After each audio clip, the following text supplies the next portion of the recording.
လူသားတွေရဲ့တမိုင်းမှာဤပညာတွေဘလောက်ပဲတိုးတက်ပါစေအခုထက်ဒီအပြေရှာလို့မရသေးတဲ့မိကွန်းတစ်ခုရှိနေပါတယ်ဒါဟာ MH370 ဘယ်မှာလဲဆိုတာပါဒီဟာကတော့ American Dollar တန်း200ကျော်အသုံးပြုပြီးရှာဖွေခဲ့ရတဲ့ကမ္ဘာလေကြောင်းတမိုင်းမှာရှာဖွေရေးစရိတ်အများဆုံးလေယာဉ်ဖြစ်ပါတယ်ဒါပေမဲ့ရန်နာဖို့ကောင်းတဲ့အချက်တစ်ခုကတော့ဒီလောက်ဘီလီယံနဲ့ချီတဲ့ငွေကြေးတွေနောက်ဆုံးပေါ်ဂျူရုနီးပညာတွေသုံးခဲ့ပေမဲ့လည်းတနက်နေ့ကြာတဲ့အထိဒီလေယာဉ်ကြီးဘယ်မှာရှိနေလဲဆိုတာဘယ်သူမှအတိအကျမပြောနိုင်သေးတာပါဒီကနေ့မှာတော့ကျွန်တော်တို့ဟာအမှန်တရားနဲ့အနီးဆက်ဆုံးသဲလွန်စားတွေကိုပြန်လည်ခြေရာခံကြည့်သွားပါမယ်။တိုင်းလိုင်းကိုပြန်ကြည့်ရအောင်2014ခုနှစ်မတ်လ10ရက်နေ့ည12:41မိနစ်မလေးရှားလေကြောင်းလိုင်းပြန်တမ်းမှုအမှတ် MH390 ဟာခရီးသည်229ယောက်လေယာဉ်ဝန်ထမ်း12ယောက်နဲ့အတူကွာလာလမ်ပူကနေပေကျင်းကိုစတင်ပြန်တမ်းခဲ့ပါတယ်။အရာအလုံးဟာပုံမှန်အတိုင်းပါပဲ။မနက်တနာရီ10မိနစ်မှာလေယာဉ်ဟာအမြင့်ပေ3500ကိုရောက်ရှိနေခဲ့ပါတယ်။မနက်တနာရီ19မိနစ်မှာတော့လေယာဉ်မှုဇာဟာရီယာမလေးရှားလေကြောင်းထိန်းသိမ်းရေးကိုနောက်ဆုံးနှုတ်ဆက်စကားပြောခဲ့ပါတယ် 20.9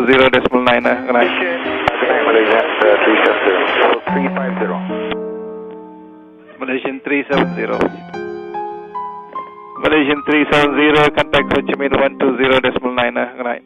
နောက်ထပ်2မိနစ်အကြာမနက်တနာရီ22မိနစ်မှာတော့လေယာဉ်ရဲ့ transponder spin ဟာရုတ်တရက်ပိတ်ခံလိုက်ရပါတယ် VNL လေးပိုင်နယ်ထဲကိုအဝင်မှာပဲရေဒါဘော်ကနေလေယာဉ်ကြီးကပျောက်ကွယ်သွားပါတော့တယ်ထူးဆန်းတာကလေယာဉ်ဟာဘေကျင်းကိုဆက်မသွားတော့ပဲမလေးရှားကျွန်းဆွယ်ဘက်ကိုပြန်ကွေ့လာပြီးအိန္ဒိယသမုဒ္ဒရာဘက်ထွက်ခွာသွားတာကိုစစ်ဘက်သုံးရေဒါတွေမှာတွေ့လိုက်ရပါတယ်။ဒါဟာစက်ချူရင်မှုကြောင့်လားဒါမှမဟုတ်စီစဉ်ချထားတဲ့လုပ်ရတစ်ခုများဖြစ်နေမလား။လေယာဉ်ပျောက်ဆုံးပြီးတဲ့နောက်မှာကမ္ဘာနိုင်ငံပေါင်း26နိုင်ငံကဝိုင်းဝန်းရှာဖွေခဲ့ကြပါတယ်။အစပိုင်းမှာတော့ထိုင်းပင်လယ်အော်မှာရှာခဲ့ပေမဲ့နောက်ပိုင်းမှာတော့အင်မာဆက်ဂျူရုဒေတာတွေအရလေယာဉ်ဟာအိန္ဒိယသမုဒ္ဒရာတောင်ဘက်ပိုင်းမှာပြတ်ကျခဲ့တာလို့ကောက်ချက်ချနိုင်ခဲ့ပါတယ်။ရှာဖွေတွေ့ရှိမှုတွေထဲမှာအထင်ရှားဆုံးကတော့2015ခုနှစ် Reunion ကျွန်းမှာတွေ့ခဲ့တဲ့လေယာဉ်ရဲ့တောင်ပံအစိပ်ပိုင်း platform မှာအဲဒီနောက်ပိုင်းမှာအာဖရိကအရှေ့ပိုင်းကမ်းခြေတွေမှာလေယာဉ်ရဲ့အစိပ်ပိုင်းပေါင်း30ကျော်ကိုလည်းရှာဖွေတွေ့ရှိခဲ့ကြပါတယ်။ဒီအစိပ်ပိုင်းတွေကနေသိပ္ပံပညာရှင်တွေသိလိုက်ရတာကလေယာဉ်ဟာရေပြင်ပေါ်ကိုဖြည်းဖြည်းချင်းဆင်းသက်ခဲ့တာမဟုတ်ပဲအရှိန်အဟုန်ပြင်းပြင်းနဲ့ထိုးဆိုင်ပြီးပြတ်ကျခဲ့တာဖြစ်နိုင်တယ်လို့ဆိုပါတယ်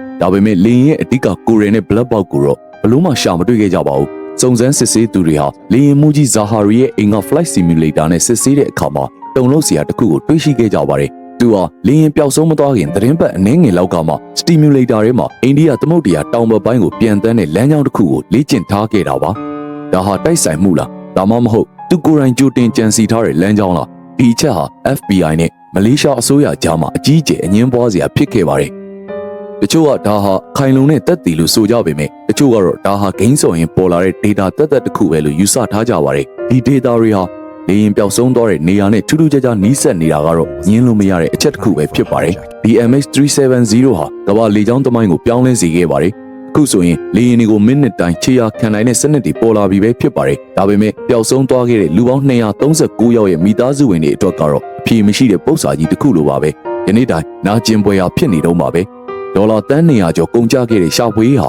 ရလဒ်မထွက်ခဲ့ပေမဲ့အခုဆိုရင်2026မှာတော့ Ocean Infinity Company ကနေဤပညာသစ်တွေနဲ့ပြန်လည်ရှာဖွေဖို့ကြိုးစားနေကြပါတယ်။သိပ္ပံပညာကဒီဗဟေဒီကိုအဖြေထုတ်ပေးနိုင်မလား။ဒါမှမဟုတ် MH370 ဟာသမုဒ္ဒရာရဲ့အောက်ခြေမှာပဲထာဝရလျှို့ဝှက်ချက်အဖြစ်ပဲကြံရစ်နေတော့မှာလား။ပြည်သူတို့ကဘလို့ထင်လဲ။ဒီလေယာဉ်ကြီးကိုတစ်နေ့မှာပြန်တွေ့နိုင်မယ်လို့ယုံကြည်လား။ဆိုတော့ comment မှာဝင်ရောက်ဆွေးနွေးပေးခဲ့ကြပါဦး။အခုလိုစိတ်ဝင်စားစရာတွေကိုအမြဲကြည့်နိုင်ဖို့ကျွန်တော်တို့ channel ကို subscribe လုပ်ထားပေးဖို့လည်းမမေ့ပါနဲ့ဦးနော်။အားလုံးကိုကျေးဇူးတင်ပါတယ်